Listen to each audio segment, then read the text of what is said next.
Hello, everybody. My name is Michael, and this is my Unit 3 reflection video.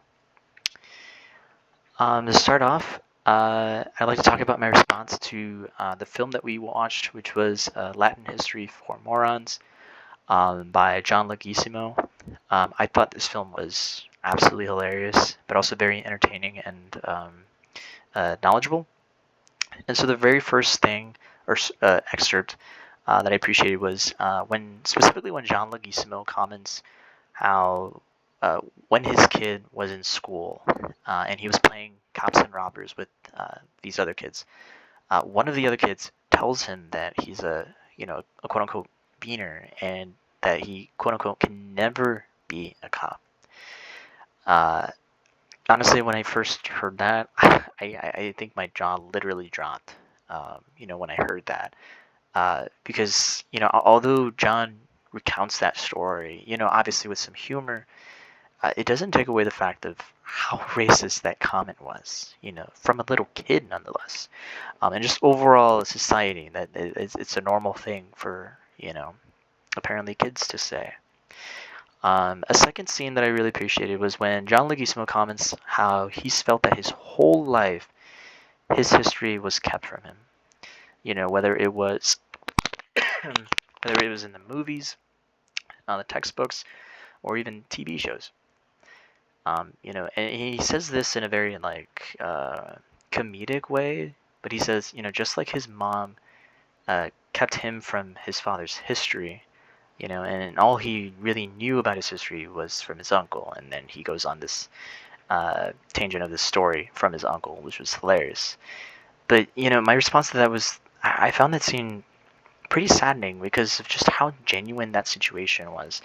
For school, in school, it never taught John about his culture or his history.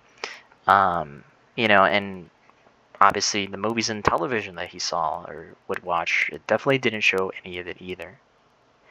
And so my personal reflection to the entirety of that, I was both entertained, but also I feel like my eyes were open.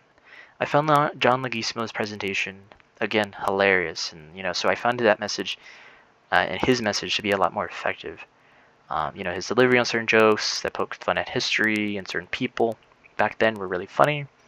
Overall, the message of the film I feel like was very effective, and I felt like I left feeling more knowledgeable and entertained. Um, and surprisingly, this text compares very, or this film rather, compares very differently to other times I've learned about this topic. Especially in history class, the rise of America was often viewed as a grand and inspiring journey. There was even, I believe it was called Manifest Destiny, where basically they had this idea that it was America's destiny given by God Himself uh, for America to rule the world. I remember first hearing that and thinking how insane that was, but that was something that they believed in. But this film definitely showed a different light on that and pretty much the reality of it.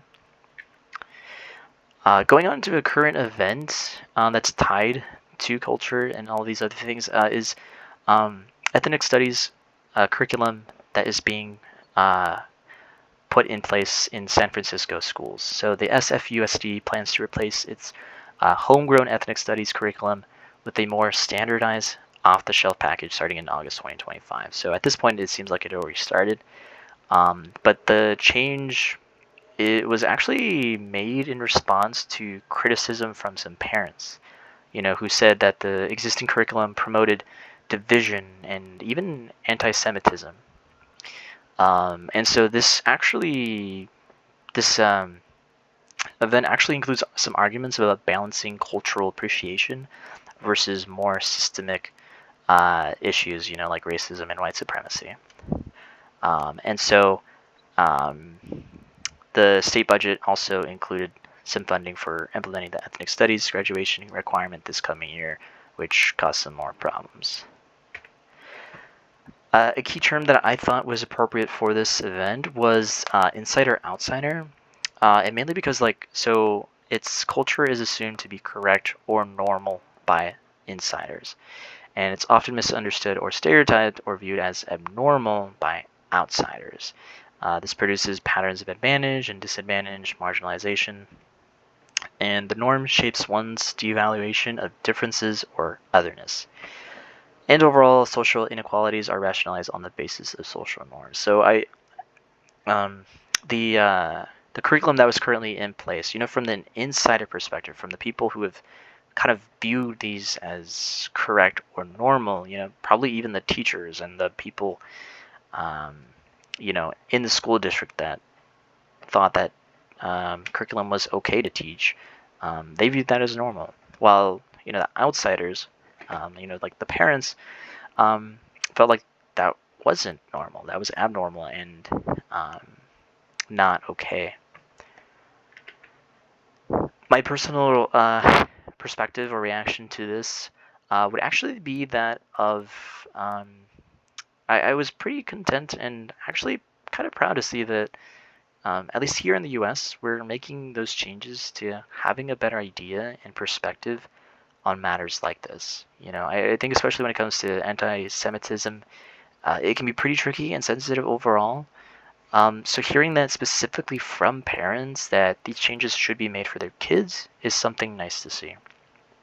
And I also think it's pretty comforting to know that this upcoming generation of children will see how these changes were made and they were fought for, and hopefully they realize just how important it is to stand up for ideas or perceptions of race and culture that they don't agree with.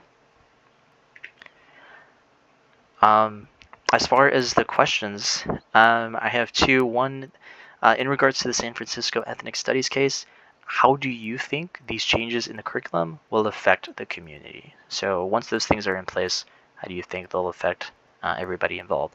And then also, what other changes, whether in the school environment or in other areas in society, do you think we could make?